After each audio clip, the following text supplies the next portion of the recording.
이번 수련의 주제가 쉼 그리고 시간과 영원의 이야기였죠. 어떤 자매님이 수련회 마치는 날 마칠 때쯤 돼가지고 우스갯소리로 쉼이라는데 왜 이리 피곤하노 하면서 즐거워하셨다는 이야기를 들었습니다. 오늘은 온 가족 수련회 후에 첫 주일이고요. 또 어버이 주일이기도 합니다. 잠시 뒤에 우리 친교 시간에 잠깐이나마 우리 어버이 분들을 감사와 또 사랑과 우리 존경의 마음을 표하는 시간 잠시 동안 갖도록 그렇게 하겠습니다. 지난주에는 우리 청풍 리조트 레이크 호텔에서 어린이 주일 예배를 드렸고요. 수련회 기간 내내 어린이들과 청소년들이 나름 행복한 시간을 보낸 것 같아서 참 감사했습니다. 저는 이번 수련회에서 3090이라고 하는 말을 처음 들어보았습니다. 30대에서 90대까지 전 세대가 어떤 면에서 이렇게 하나가 된 느낌, 조금 과장된 면이 있지만요. 3090 세대 모든 어른이 어린이와 청소년, 다음 세대를 향해서 따뜻하고 친절하게 이렇게 맞아주고 또 격려하며 보냈던 그 시간이 의미가 깊어 보였습니다. 준비위원회에서 이 부분을 잘 기획해 주셨고요. 또 교육부를 중심으로 잘 운영해 주신 것에 대해서 특별한 감사를 드리게 됩니다. 다음 세대들이 행복하게 지내게 되고 또 3090, 거의 전 세대죠. 전 세대가 다음 세대를 위해서라면 한 마음이 되고 또 서로 간에 이렇게 조화를 이루면서 지낸다고 하면은 우리 교회뿐만 아니고 우리 사회도 그 분위기가 많이 바뀌지 않을까 하는 그런 생각도 해보았습니다. 하나님께서 우리에게 이런 은혜를 주시기를 기도합니다. 이번 수련의 주제가 쉼이었는데요. 쉼의 중요성은 여러 차례 교우분들에게 제가 듣기도 했고요. 또 저 스스로도 생각하고 있었는데 그냥 마냥 수련의 기간에 쉬자니 그건 아니지 않나 싶었고요. 뭔가 말씀의 은혜가 포함되어야겠다라고 생각하면서 기도하던 중에 제게 떠오른 그 어구가 시간과 영원이었습니다. 시간과 영원이라는 어구는 제가 신학대학원을 다닐 때 한 조직신학 수업 시간에 매우 인상 깊게 제 마음에 이렇게 담기게 된 그런 어구였습니다. 그 수업 제목은 성 어거스틴의 고백록이었는데요. 당시에 선한용 교수님, 아시는 분이 혹시 계실지 모르겠습니다. 감리교 신학대학원 조직신학 교수로 은퇴하신 뒤에 몇 년 되지 않으셨을 시점에 제가 다니던 장로회 신학대학원에 오셔서 매 학기 한 과목씩 이렇게 강의를 해주셨습니다. 당시에 재학생들 사이에서는 거의 첫 번째 혹은 두 번째 이렇게 꼽을 만큼 인기가 높은 그런 강의였습니다. 학점도 후하게 주신 그런 면도 있었지만 강의의 품격과 그 내용 때문에 그랬습니다. 저도 이 수업을 신청해서 들으면서 이 성 어거스틴이라는 놀라운 신학의 대가에 대해서 눈을 뜨게 되었고요. 그의 대표작인 고백록에 대해서 당시에 최고의 어거스틴 전문가이셨던 교수님으로부터 정말 재미있고 또 은혜롭게 수업을 들었던 기억입니다. 지금도 살아계신 것으로 알고 있습니다. 이 어거스틴의 고백록에서 대표적으로 기억되는 그 내용은 이런 내용이었습니다. 사람은 전적으로 하나님을 향해서 그리고 하나님 안에서 살도록 창조되었기에 당신 하나님 안에서 나를 발견하기까지 나는 참된 안식을 경험할 수 없었습니다. 라는 어거스틴의 고백의 문구였는데요. 이 구절에 전적인 공감을 가지면서 저도 어거스틴을 좋아하게 되었던 것 같습니다. 이 선한용 교수님의 어거스틴의 고백록 강의를 들으면서 또 하나 저에게 깊은 인상을 주었던 것은 이 시간과 영원이라고 하는 개념으로 어거스틴 사상을 풀어나간 그런 점이었습니다. 당시만 해도 영원이라고 하면 저는 시간이 그냥 무한히 길게 펼쳐지는 것을 많이 생각했었는데요. 어거스틴 신학을 공부하면서 영원의 차원이라는 것이 시간을 무한히 길게 연장하는 개념이 아닌 것을 깨닫게 되었던 것이었습니다. 영원이라는 개념이 이 흘러가는 시간을 더 높고 큰 차원에서 품고 있으며, 중요한 것은 이 시간의 차원과 이 만나는 지점을 통해서 유한한 우리 인간도 더 큰 하나님의 세계를 조금이나마 이 현실에서 맛볼 수가 있고, 또 그 세계를 동경하며 살게 된다는 점이 새롭게 다가왔습니다. 우리가 그 영원의 차원과 아무 관계를 갖지 않고 그냥 흘러가는 시간 속에서 살아갈 때는 언제나 불안과 혼돈, 또 염려와 걱정에 휩싸이게 되지만, 그 영원의 차원과 만나는 점에서, 즉 하나님 안에서 거하며 살아가게 될 때는 더 큰 생명과 사랑 안에 있게 되기 때문에 참된 안식과 평안을 누리게 된다는 것이 이해가 되고 또 경험되었습니다. 그리고 이 모든 것이 그리스도께서 오셔서 이루신 일이라고 하는 것을 알게 되고 또 고백하게 되니까 그리스도 안에 참된 안식이 있음을 인정하게 되고 또 감사하게 되었습니다. 이번 수련회에 특별히 둘째 날 저녁에 김기석 목사님의 말씀은 우리 모두에게 많은 은혜가 되었고, 우리 수련회를 더욱 복되고 또 값지게 만들어 주셨던 것 같습니다. 저녁 특강 전에도 잠깐 목사님하고 개인적으로 이 어거스틴에 대해 말씀을 나눌 기회가 있었는데요. 이 목사님의 목회 은퇴 시점에 맞추어서 출간된 그 고백의 언어들이라고 하는 그 책에도 이 성 어거스틴 사상에 대한 언급들이 여러 곳에 이렇게 묻어나 나타나고 있습니다. 극적으로 우리 목사님을 우리 수련회의 강사 섭외에 이렇게 성공했던 것도 저로서는 정말 신기하기도 했었습니다. 준비하는 과정에서요. 하나님의 인도하심이다라는 생각을 했었는데요. 많은 형제 자매님들이 행복해 하시는 것을, 그런 것도 제가 느낄 수 있어서 참 감사했습니다. 깊고 넓은 내용을 알아듣기 쉽도록 그렇게 전해 주셨지만, 여전히 듣는 우리로서는 한 번에 모든 것을 소화하기가 어려울 수 있겠다 싶었습니다. 그래서 추후에 약간의 편집 과정을 거쳐서 그날 저녁 하신 말씀을, 전해주신 말씀을 교회 홈페이지에 올리게 될 그런 예정으로 있는데요. 우리 형제자매님들의 신앙적인 삶에 유익하도록 잘 활용해 주시면 감사하겠습니다. 오늘 설교의 제목은 그리스도 안에 참된 평안으로 우리 수련의 주제와 깊이 연관이 되는 그런 제목이기도 합니다. 그리스도는 부활하셨고 영원의 차원에 계시며 우리의 시간 차원의 삶에 관심하고 계시고 또 함께하고 계십니다. 우리 그리스도인의 삶은 이 시간 속에서 거하는 이 한계를 가지면서도 그리스도가 계신 영원의 차원을 부분적으로 맛보고 또 늘 동경하며 삽니다. 오늘 본문 말씀 요한복음 14장 25절에서 27절에서도 우리는 시간과 영원의 차원을 생각할 수 있습니다. 이 세 절의 말씀은 예수님께서 십자가를 지시기 전에 제자들과 함께 마지막 만찬을 하시고 제자들을 위로하셨던 말씀입니다. 25절은 예수님께서 아직 제자들과 함께 시간의 차원에 머무르시며 말씀하신 점을 보여줍니다. 그러나 곧 제자들 곁을 떠나 하나님 아버지께로 가실 것을 암시하고 있기도 하지요. 예수님은 하나님 아버지는 영원의 차원에 계시며 예수님께서 하나님께로 가시게 되면 제자들을 위해서 보혜사 성령을 보내주신다라는 것을 제자들에게 친절하게 알려주고 계십니다.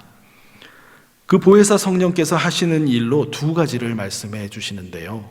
첫 번째는 그가 시간의 차원을 살아가는 제자들에게 모든 것, 즉 모든 면에서 가르치심과 인도하심을 주실 것을 말씀합니다. 성령께서 삶의 모든 면에서 진정한 멘토로 함께 하실 것을 알려주신 것입니다. 두 번째는 예수님께서 이 시간의 차원에서 제자들과 함께 하셨을 때 하셨던 모든 말씀을 생각나게 해주는 일을 보혜사 성령이 하실 것이라고 일러주십니다. 이 두 가지는 완전히 다르게 분리된 것으로 보기가 어렵습니다. 두 번째, 즉 예수님께서 제자들과 함께 계셨을 때 하셨던 말씀을 생각나게 해주시는 것, 그것이 기본이 되어서 첫 번째, 즉 보혜사 성령님이 시간의 차원에서 살아가는 오고 오는 모든 세대의 제자들에게 그 말씀을 모든 다양한 상황 속에서 적용하며 살 수 있도록 도움을 주신다라고 볼 수 있습니다. 그러니 보혜사 성령님이 오시는 일이 참으로 소중하고 복된 일이 되는 것이지요. 성령께서는 시간과 영혼의 차원을 연결하여 주실 뿐 아니라 시간을 살면서도 영혼을 놓치지 않도록 붙잡아 주시기 때문입니다. 이번 수련회에서 이 영혼의 차원과 관련한 말씀을 우리는 몇 가지 측면으로 접했습니다. 우리가 인생길을 걸어가면서도 소홀히 여기지 말고 붙잡아야 할 차원의 삶에 대한 말씀을 들었습니다. 그것을 붙잡으며 시간의 차원의 삶을 살아가는 그 길에 생명이 있다, 소망이 있다는 것을 들은 것이죠. 주일 예배 설교 시간에 이명수 목사님께서 소망의 이유가 무엇인가 라는 제목으로 말씀을 전해주셨습니다. 우리 모두가 하나님의 초청을 받아서 응답하며 이 자리에 서 있다라고 말씀하시면서 또 우리에게 또 하나의 초청이 있다는 것에 대해서 말씀해 주셨습니다. 그것은 바로 주기도문으로의 초청이었지요.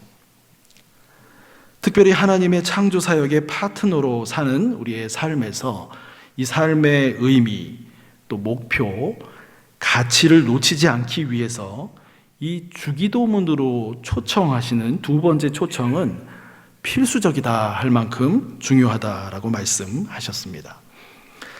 우리가 신앙생활을 다 하는 날까지 지속적으로 배우고 또 익히고 묵상하며 실천하며 살아야 할 소중한 주기도문이라는 것을 생각하게 해 주셨습니다.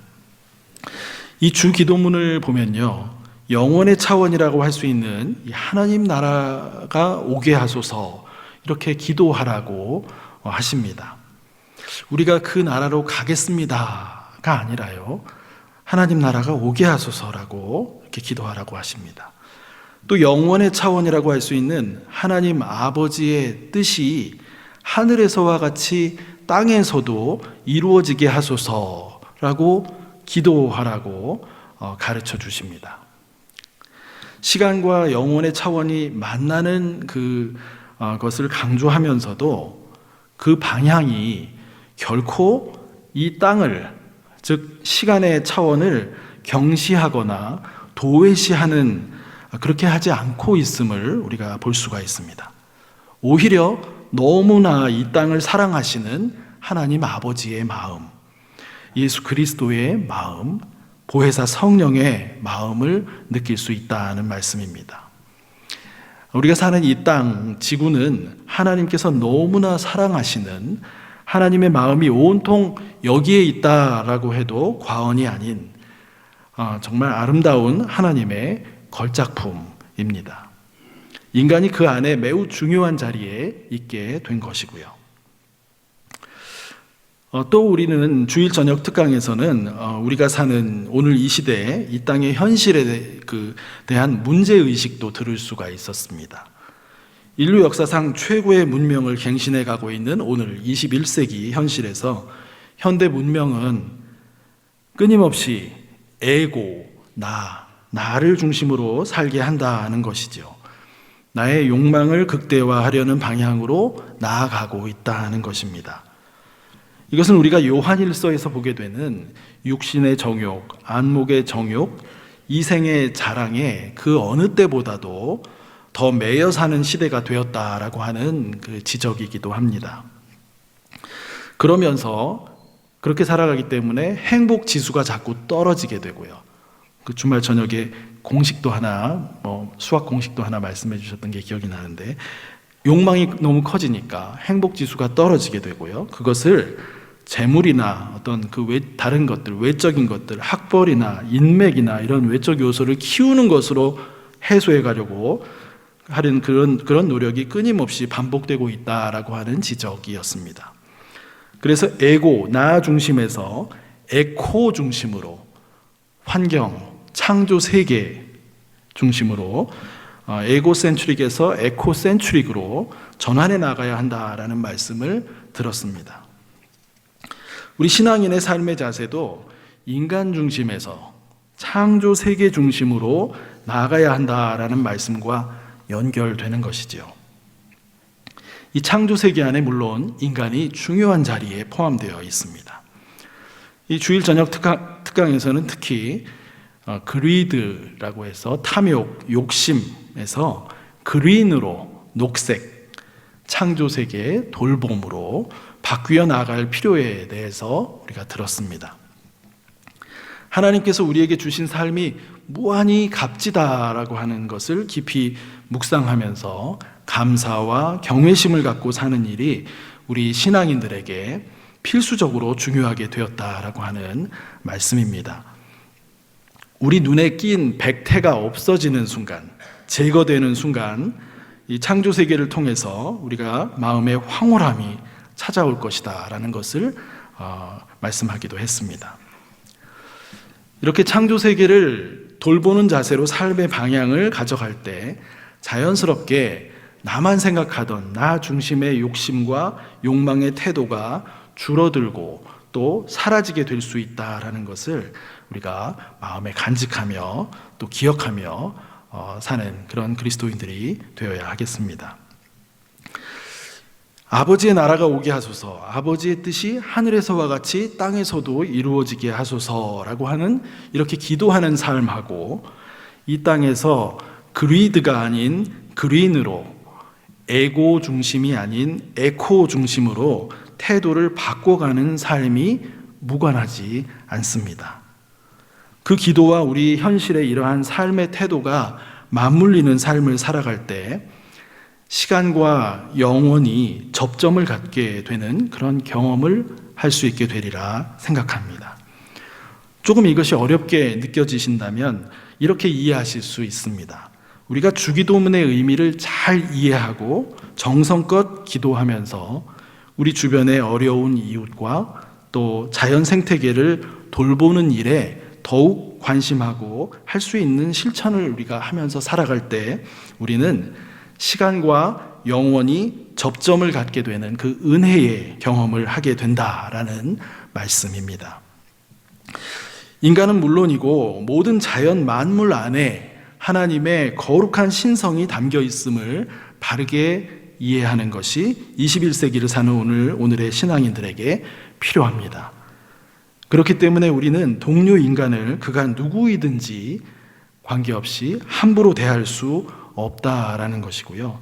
자연 만물도 가능한 한 소중히 조심스럽게 대하는 것이 중요하다라는 것을 기억해야 합니다.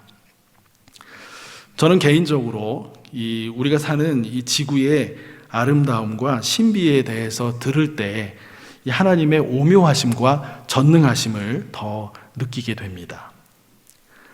김기성 목사님의 말씀 중에도 언급된 내용인데요. 미국의 무인 우주 탐사선 보이저 1호가 태양계를 이렇게 벗어날 무렵에 카메라의 방향을 돌려서 지구를 찍은 사진, 무한히 넓고 큰 깜깜한 우주 공간에 푸르고 창백한 한 점으로 표시된 이 지구의 모습을 생각해 봅니다. 저도 이 사진을 한번 본 적이 있습니다. 이 미국의 천문학자 칼 세이건의 표현처럼 그 점 안에 온갖 역사의 영웅들과 범법자들, 또 모험가와 예술가들, 또 어머니와 우리 가족들과 같은 평범한 필부들, 그들이 땅을 밟고 살던 그곳이 매우 작은 한 점으로 표시되어 있습니다. 그 사진을 보게 되면 지구는 진공 상태인 그 우주 속에서 유일하게 빛나는 색으로 아름다운 푸른 별이라는 것을 우리가 느낄 수도 있고요. 칼세이거는 이 사진을 통해서 우리의 작음을 바로 알고 또 지나친 자만심을 갖는 것이 얼마나 어리석은 일인가 하는 것을 알아야 한다고 그의 책에서 적기도 했습니다. 또 하나 제게 기억에 남는 것이 있는데요.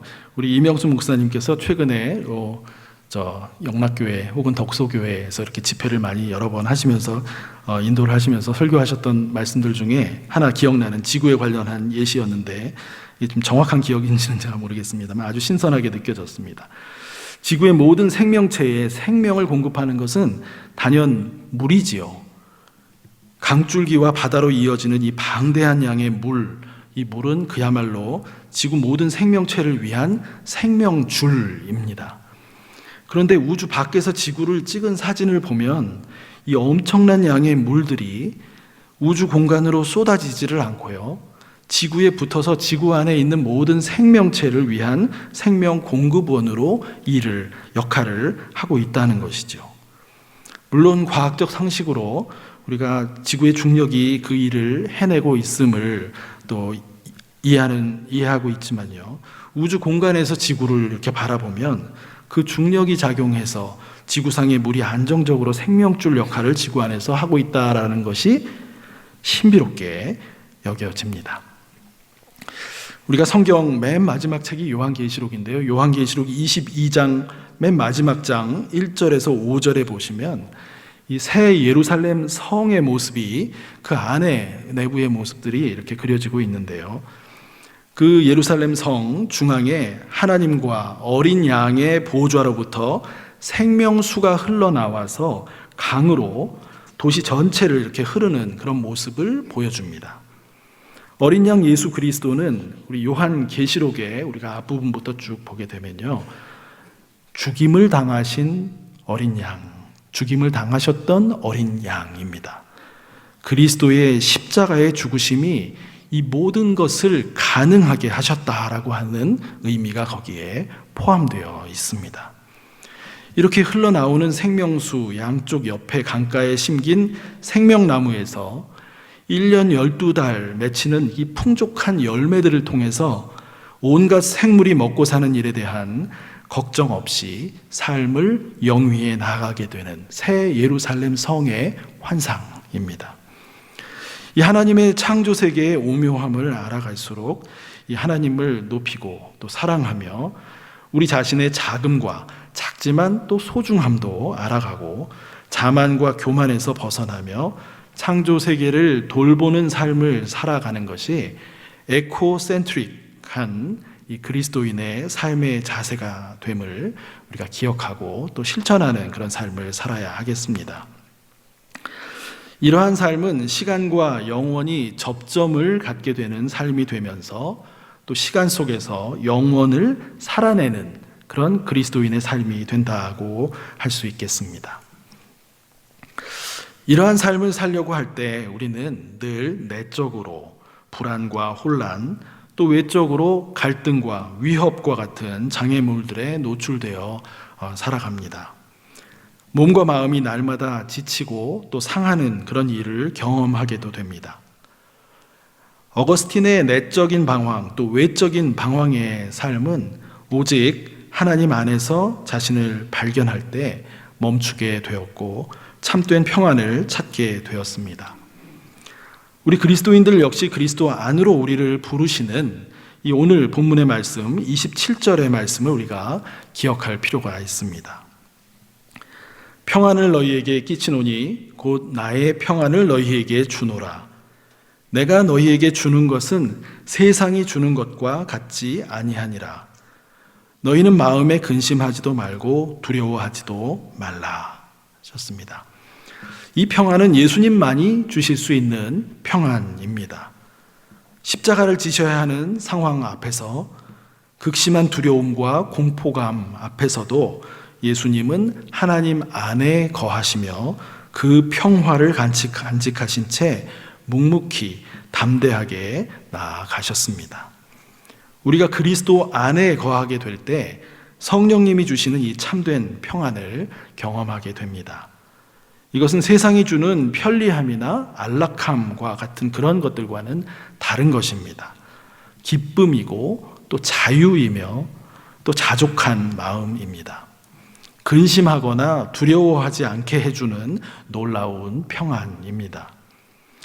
이 땅에 사는 동안 우리는 이 참된 평안을 힘입으면서 시간 속에서 믿음과 희망과 사랑으로 살아갈 수 있습니다.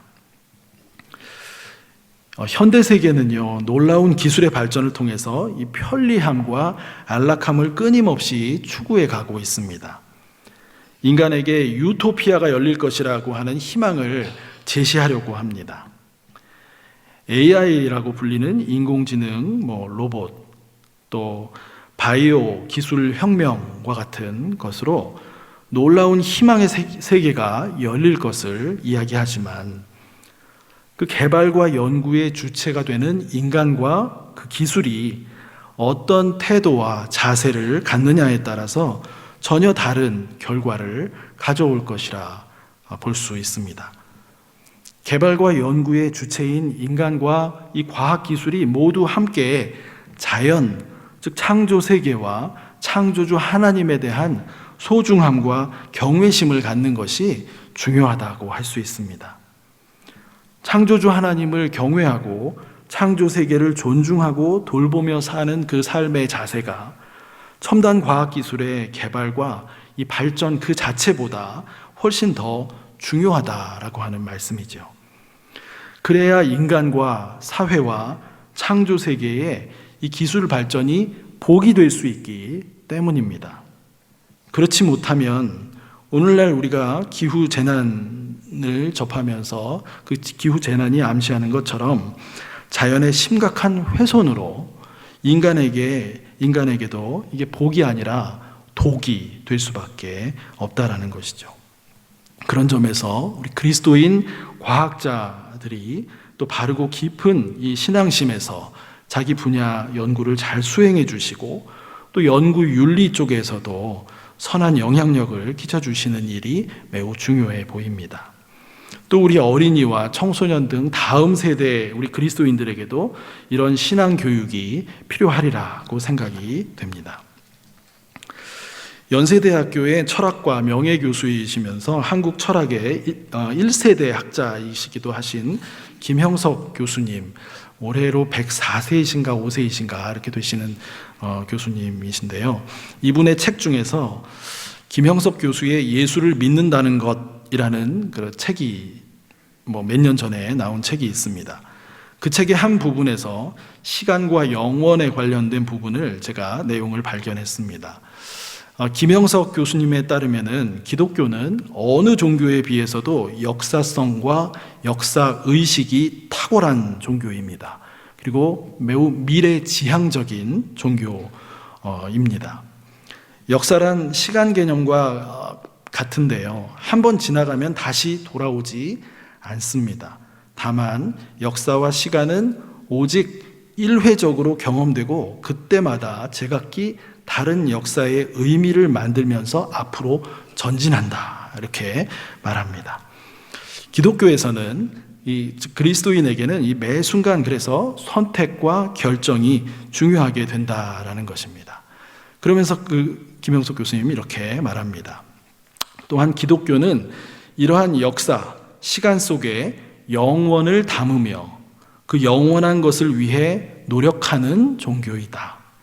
쉽게 표현하면 기독교는 흘러가는 역사 속에 영원히 남을 것을 위해 노력하는 종교라는 뜻이다. 이런 이야기를 하신 것을 읽었습니다. 그리스도인도 마찬가지겠죠. 이 책의 내용은 예수를 믿는다는 것은 바로 이런 것이다. 시간 속을 살아가며 영원을 담아내는 것을 위해 노력하는 삶, 그것이 예수를 믿는다는 것이다. 이런 말씀을 주고 있는 것을 보았습니다. 우리가 그리스도 안에 거하게 되면 우리 생명보다 더 크고 풍성한 생명 안에 거하는 것이 됩니다. 그 풍성한 생명이 우리에게 평안을 끼쳐 주시는 것이죠. 세상이 주는 안락함이나 편리함하고는 비교할 것이 못 됩니다. 개인적인 마음의 두려움과 염려, 불안과 공포에서도 자유함을 얻게 됩니다. 하나님이 그리스도 안에서 주시는 선물인 것이죠. 그 평안이라는 선물이 날마다 우리에게 열려 있습니다. 그리고 시간 속에서, 역사 속에서 영원하신 그리스도와 교제 가운데 살아가는 그리스도인에게 하나님은 창조사역의 파트너로 함께 이웃과 자연 만물을 돌보면서 살아가자라고 초청하십니다. 이 일의 의미, 가치, 목표를 우리가 바르게 갖도록 하기 위해서 예수님께서 주기도문을 가르쳐 주시고 그 기도를 우리에게 하도록 그렇게 가르쳐 주셨습니다. 이 땅, 곧 지구가 생명수 물줄기가 흐르는 곳으로 만들어 주셨고요. 지금도 하나님의 돌보심으로 지구 생명체를 지탱해 주시고 날마다 새롭게 해주고 계십니다. 시간과 역사의 흐름 속에서 작은 한 부분을 살아가고 있는 우리들은 이 예수 그리스도의 은혜를 입어서 시간 속에 영원히 남을 일들을 위해서 노력하며 살아가도록 그렇게 초청받고 있습니다. 시간 속에 영원히 남을 일은 이 그리스도 안에서 주님의 참된 평안을 맛보는 일 그 자체도 영원히 남을 일입니다. 그리고 동시에 하나님과 함께 이웃과 자연을 사랑하고 돌보는 일, 그것이 영원히 남는 일이라는 것을 기억하시면서 작은 또 우리가 할 수 있는 그런 실천의 길로 한 걸음씩 한 걸음씩 나아가는 저와 여러분 되시기를 간절히 소망합니다. 기도하겠습니다. 하나님 아버지 감사합니다. 저희들에게 하나님의 말씀을 통해서 또 이 세상을 살아가는 오늘의 삶에서 어떠한 자세로 살아가야 할지를 또한 알려주시는 주님의 은혜에 감사드립니다.